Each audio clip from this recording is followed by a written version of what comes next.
గోడ తట్టు తిరిగి ఒక చిన్న ప్రార్థన చేశాడు. ఎవరు? హిజ్కియా.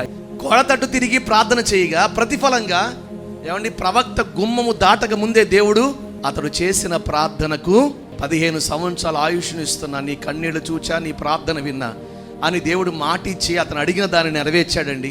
హిజ్కియా ఎన్ని సంవత్సరాలు అడిగాడా? కానీ దేవుడు ఎన్ని సంవత్సరాలు ఇచ్చాడు? అడగకుండా 15 సంవత్సరాలు ఇచ్చాడు. అంటే మనం ఎన్ని సంవత్సరాలు బ్రతకాలో ఆయనకి తెలుసు కాబట్టి అన్ని సంవత్సరాలు ఇచ్చాడు.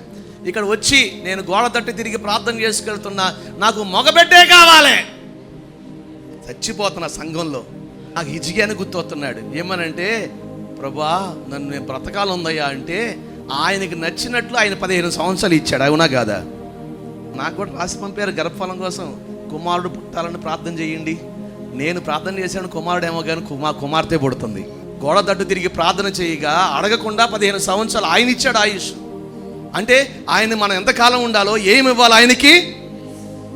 ఇప్పుడు చెప్తున్నా, గోడ తట్టు తిరిగి మీరు ఏదైతే ప్రార్థించుకు వెళుతున్నారో, మీరు అడిగిన వాటిలో ఆయన చిత్తం మీ పట్ల జరిగించునుగాక.